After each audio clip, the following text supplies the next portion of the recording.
Welcome to Afterlife Topics and Metaphysics. This is Cyrus. Once again in the video, we talk about paranormal subjects, metaphysical subjects, things of that nature on this channel.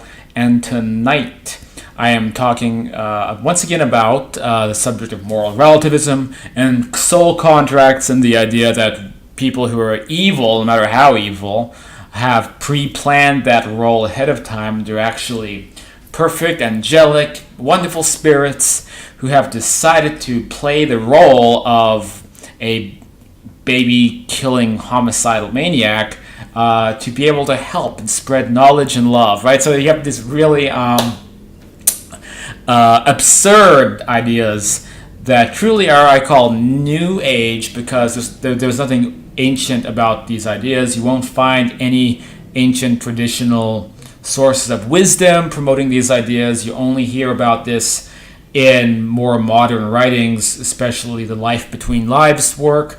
And in particular, I often call out, also some of the channeling work. So we hear this in the Channeling Eric stuff, where they seem to have the ability to interview any celebrity under the sun at any time on demand from the afterlife, and they all say the same crap.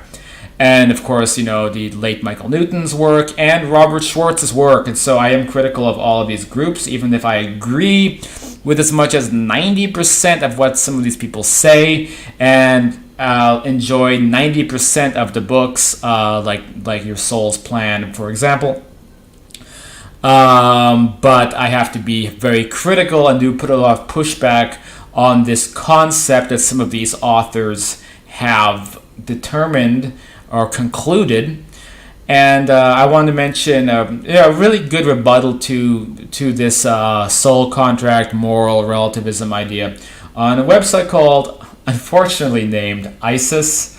Obviously, when they made this organization, they didn't know that ISIS, which should involve, a throwback to a particular Egyptian goddess, a very positive thing, became co-opted by this Islamic State marauders who terrorized the Middle East a few years ago, and are still doing it in some places today.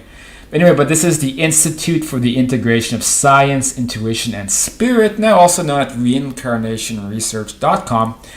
And so there's a great article by Walter Semkiw, and I think this is my first introduction to learning about Robert Schwartz and how I really can't agree with some of these ideas. Was reading this article a long time ago. So, of course, in this work, they talk a lot about Ian Stevenson. They look at the reincarnation research. And they also look at, and by the way, this is a book by Walter Semkiw, Origin of the Soul. This is definitely a book I recommend, so go ahead and stick that on your reading list, by the way. I would read this book before I'd read this book called Your Soul's Plan by Robert Schwartz. So yeah, check out Origin of the Soul.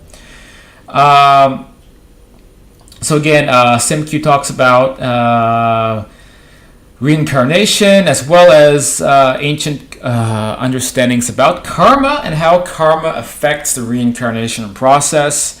How basically doing something really bad in this life compels somebody to make up for that negative, terrible thing that they did, even if that could potentially mean being a victim of something bad in a new life. And where the New Age authors have really gone awry is making claims that this system involves perfect angelic souls making decisions to be actors to play bad guys, but in reality this is just a gross misinterpretation of how it all works. So this is very much a determination that these authors have made, that it's not coming from a place of I think true research. It's kind of like, one reason I'm so cynical about this is because I run a small publishing company, and I also have my two afterlife-related books, and I've been heavily involved in the publishing world for a while. My choices to self-publish was not out of desperation, like some people have said or told me. Self-publishing is a large part about maintaining control of your work. It's nice to get 70% of royalties instead of 5% of royalties. But the flip side is you have to run a business, basically, and do it all yourself, right? So with mainstream publishers, all they care about is what sells books, what makes people feel good, and they give a rat's ass about telling the truth or being accurate. They're solely business minded, and the idea that every single soul is perfect, we all go to heaven, and there's no bad things, and it's all fairies and unicorns, unfortunately sells books to a wider demographic than the reality. And the cynical publishers, they probably don't even believe in this stuff anyway. They could care less. And so it's no surprise to me that like ancient concepts of karma have been twisted by these mainstream books that have appeared via mainstream publishers, and have twisted these concepts around to create something that is really quite horrifying. Because as I've mentioned in other videos, it could lead to people doing all kinds of vicious things, because they believe that even this let's say you want to shoot up a school. Well, hey, it's parts of God's plan. We all go to heaven. You can make no mistakes in this life. It's all angels for everybody. Everybody goes to heaven. So anyway, so this was Semkiw's opinion about this. Your Soul's Plan: Discovering the Real Meaning of Life You Planned Before You Were Born by Robert Schwartz. Here's Semkiw's points of agreement. So, of course, so he agrees, as do I. Souls plan lifetimes to be with people we have known in prior incarnations, from emotional attachments, or because of karmic issues we need to work out. In your soul's plan, it is said that if a soul harmed others in previous incarnations, that soul will need to experience the same abuse in a future lifetime. I don't have a problem with that. It lines up with a lot of ancient texts, and I don't agree with all the ancient religious stuff. There's a lot I disagree with, but it kind of resonates with me. You're a rapist in this world. Maybe before you can learn to forgive yourself, you have to also be a victim of something really bad. It just seems to be the way it seems to work. The topic of karma is complex and is addressed in detail. And the basic premise of karma resulting in what goes around comes around is true in Semkiw's analysis. Now, this is the good part. Point of contention: evil is not a gift. Your Soul's Plan overall is a good book, but a premise is forwarded which concerns me greatly. In it, it is stated that if a person has to experience abuse in a future lifetime due to karma, a member of that individual's soul group can volunteer to be the abuser to help enact the lesson, with no karma created by the second soul who agrees to be the abuser. And according to Aten Ray, which is spiritual teacher, the spirit being Aten Ray, who is channeled, and it's just as credible as any other channeled work. So why, channeling Eric is channeled work, right? But why is that more credible than somebody like this who paints a very different picture? Just because one group, let's say, has more publicity and is more popular, doesn't mean anything.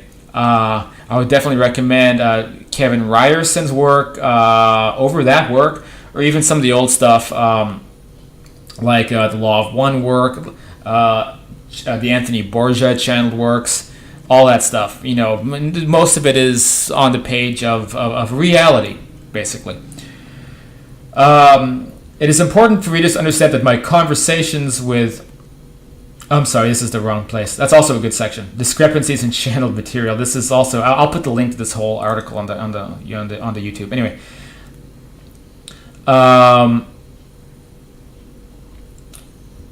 According to Aten Ray, this is false. A mature soul would never willingly harm another, as that is against the nature of a mature soul, and abusive actions would indeed create negative karma.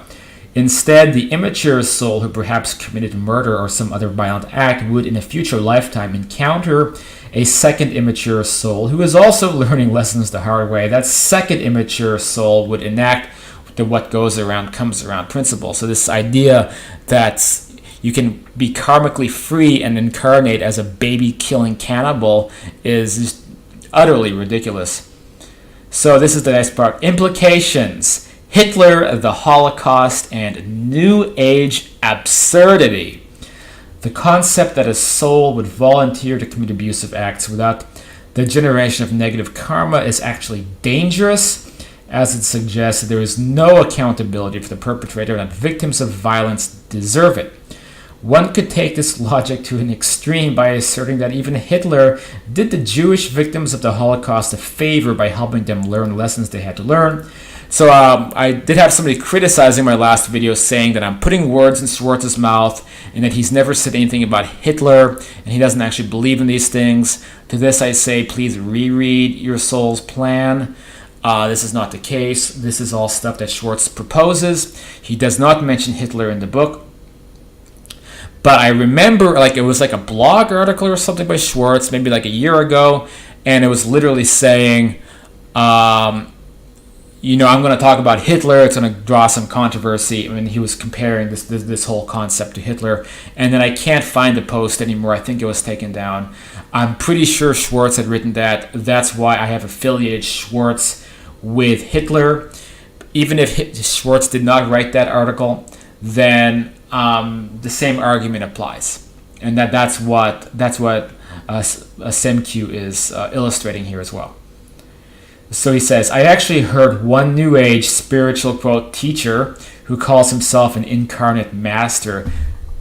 Quick point of advice: avoid anybody who calls themselves a master. The day that comes when I start calling myself Master Cyrus is the day I will ask you to kindly unsubscribe from this channel and find some kind of help for me, because I'd obviously lost my mind. Make this absurd statement regarding Hitler and the Holocaust. By the way, the individual I'm referring to who made the statement is not Robert Schwartz. My impression of Schwartz is that he's a kind, idealistic, and well-meaning person. I agree. I would ask him to consider removing this cited premise from his book in a future edition. In summary, the violence of being abusive is due to immaturity and unhealed wounds of the soul. As Aten Ray has stated, evil is not a gift or part of the divine plan. It'd be great to just broadcast that message as far as you can. I would ask him to consider removing the cited premise from his book in a future edition. I don't think that's going to happen, because while I do think Schwartz is a good guy and I like his work, this principle of moral relativism has spawned into a quasi-religious belief, and people don't shake it easily. And they cling to this belief because people don't want to be self-responsible for their own actions. And it has a psychological bearing, despite how, in my opinion, foul and preposterous and evil the philosophy is. Even if the people spewing this philosophy are themselves good-hearted, good-natured, well-intentioned people, the idea that you can go murder someone's child and then go to sleep and have a full night's sleep because you did nothing wrong, it's literally promoting evil. So it's literally an evil philosophy. So that is my take on this. I get regular hate mail from people for criticizing these sacred cows. Because these authors are so popular, I'm not allowed to criticize them, but I'm going to keep doing it, and no one's going to stop me. I'm never going to shut up. No one's going to shut me up about this, because the message needs to be out there. And so please share this video if you want other people to hear this. Please hit the subscribe button if you haven't done so yet, to help keep this channel going, to help YouTube keep recommending it. Or you can check out my books like Understanding Life After Death and The Afterlife and Beyond.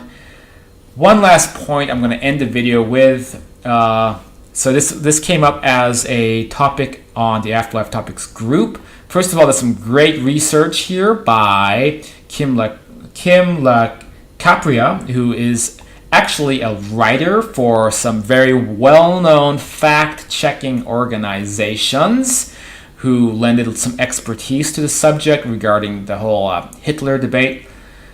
And a very good point by Nick, I don't think I'm pronouncing your name correctly, buddy, Nick Kane, who said, how many people who believe this are going to thank somebody for murdering their family member? Thanks for helping us by killing my son. I'm sure you'll get lots of high fives in the afterlife. Again, thank you so much.